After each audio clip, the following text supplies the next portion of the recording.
What's up everyone, Josh here and welcome to the Adventure Diaries. Today we are in the Sunshine State exploring the oldest European city in the US, St. Augustine. I've got to be honest here, I really don't know that much about the history of Spanish colonization here in the US. That's one thing I would like to fix. No better place to start than right here where it all began. I don't care who you are. There are a lot of cool things on display. Every item is a piece of the puzzle that makes up the history of St. Augustine. Things from military and civilian life are on display. Even the bones of a working-class borough can be found here. I find it all fascinating. I mentioned that I didn't know much about this time period, but with every artifact I look at, the better understanding I get, and the more I want to learn and know.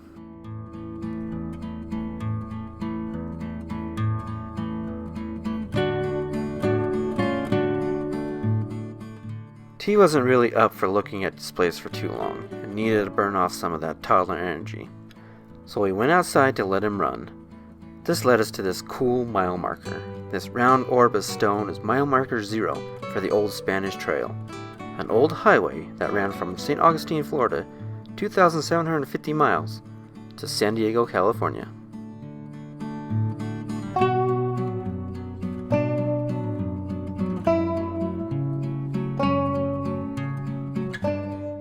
St. Augustine was founded on September 8, 1565, by Pedro Menendez de Alvarez and his crew of merry men. I do have to apologize if I mispronounced his name. My Spanish isn't all that great. Menendez did become the first governor of the Florida Territory. The city served as the capital of Spanish Florida for over 200 years, until they lost control of the territory to the British in 1763. No worries though. 20 years later, Spain would take it back. Times may have changed, but the Spanish influence can be felt and seen all around. As for us, it's time for a well-deserved ice cream break before we move on to our next stop. Standing 165 feet on the northern tip of Anastasia Island, looking out into the Atlantic Ocean, the St. Augustine Lighthouse has become one of the city's iconic landmarks. I hope you're prepared, because it's time to start our ascent to the top. 219 stairs we have to traverse to get there. I know that doesn't sound like a lot, but it's equivalent to about 14 stories. Luckily, there are landings you can stop at to rest if needed. Believe me, I had to use them a few times.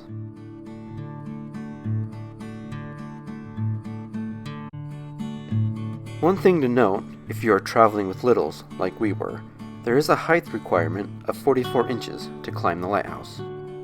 Fortunately, there's a playground along with a few other things for them to do.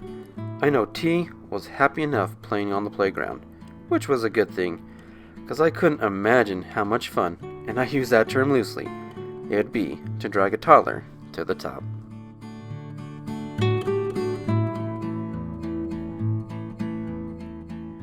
As you ascend, on some of the landings, there are signs that indicate how much you've climbed and how much you have left.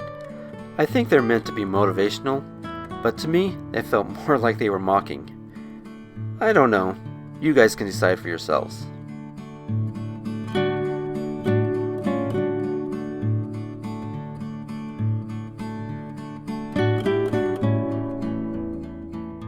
This was our first lighthouse experience, and it was definitely worth it. It might have been a grueling climb to get to the top, but there's no denying this view. Too bad the weather didn't want to cooperate.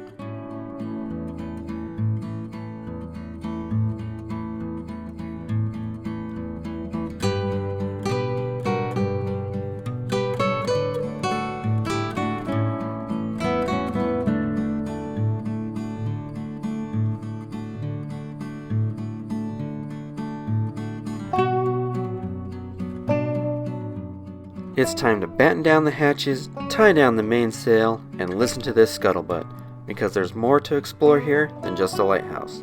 There's the Keeper's House and the Maritime Heritage Park. The Heritage Park is made up of several outbuildings. Each one has a different piece of maritime history. Out of the buildings we walked through, a World War II U.S. Coast Guard barracks caught my attention the most. During the war, coasties used the lighthouse as an observation station. Their duty was to spot Nazi U-boats. Today, the barracks hold items from the men that served here.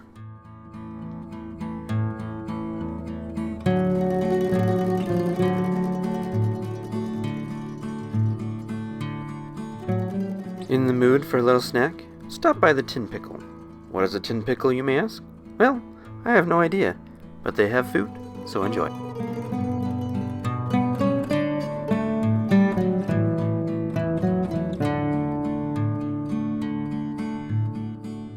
The Keeper House was built in 1876 and was occupied until 1955. Nowadays, the house is home to a museum. Each level is dedicated to a different aspect of living in and around the lighthouse and the bay. The top floor is dedicated to the Northeast Florida shrimping industry. The main floor is dedicated to At Home with the Harns. The Harns were the first occupants of the house and caretakers of the lighthouse. The basement is home to my favorite part, Wrecked. This houses artifacts of a shipwreck discovered just off the coast of St. Augustine by the museum archaeologists. The Keeper's house was really interesting. It gave us a glimpse into the day of the life of William Harn and what it was like to take care of the lighthouse. It also gave us a little picture of the happenings of the time. In the future, I hope we get a chance to visit more lighthouses and learn their histories. Our final destination, and the main reason for our visit to St. Augustine, is the Castillo de San Marcos National Monument. The Castillo is also known as St. Mark's Fort, or Castle. It is the oldest masonry fort in the continental U.S. and was built to defend Spanish trade routes and the Florida mainland.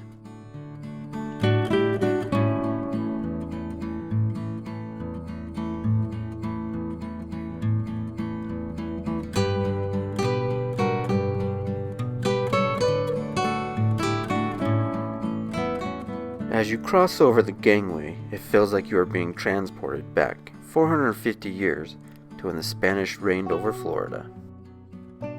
Stopping for a moment, you can almost hear orders being called out in Spanish, clinking of metal, and the clomping of boots as soldiers scramble to protect the city of St. Augustine from invading forces.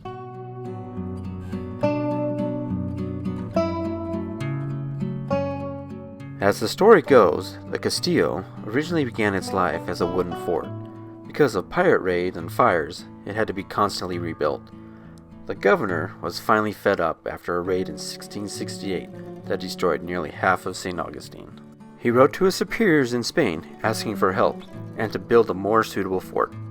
They agreed and commissioned the build of a masonry fort. The Castillo would be built from an interesting stone called coquina. Coquina is derived from the Spanish word for cockle, or shellfish, which the stone is largely made of. You can easily see the remnants of shells protruding from the stones. The first of these stones was placed in 1672 as the building of the fort began.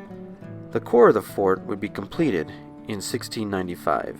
You know how it is when someone new moves in, though. They always got to put their own spin on things. So over the centuries, the Castillo has gone through several renovations and restorations. Eventually, the fort would fall into the hands of the British, and they would rename it St. Mark's Fort, because, they couldn't keep the name their enemies gave it. But it wasn't meant to be, and the Castillo would return back to the hands of the Spanish. They would keep control until Spain ceded the Florida territory to the fledgling United States after their victory in the Revolutionary War. Castillo de San Marcos would officially be declared a national monument in 1924, which brings us back to today.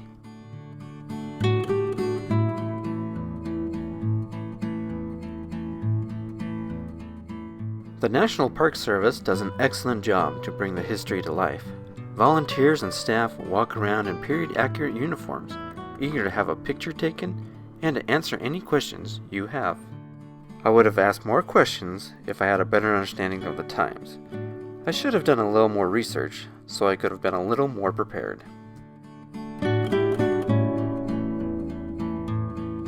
What does the cannon do?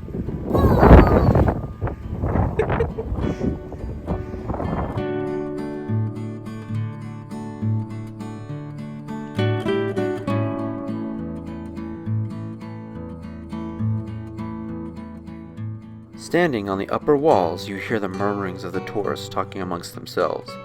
You know the murmurings from centuries gone by was completely different, and you can feel that this is where all the action took place. Not just because of all the cannons sitting at the ready. I mean, it does just scream, "This is our house, let's see what you got." But the overall view of the Atlantic, on a clear day, I'm sure you can see for miles in every direction. I can picture squads of soldiers wandering about their duties, poised and ready to jump into action at the first sign of irregularity. I know that I wouldn't want to be on an invading ship testing my luck.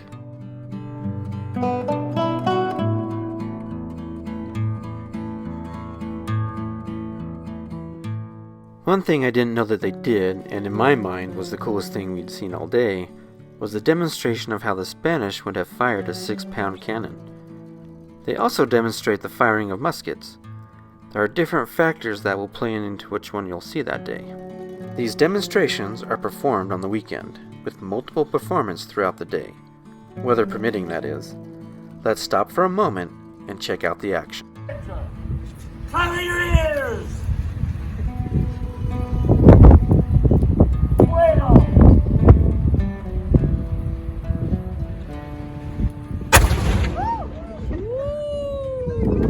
This trip to St. Augustine was awesome. I know that we only skimmed the surface of the history that can be found here. What I learned has piqued my curiosity, and I want to find out more about our colonial past. If you like what we are doing, please like and subscribe. And remember, sometimes you have to get lost to find yourself. Until next time, thanks for stopping by.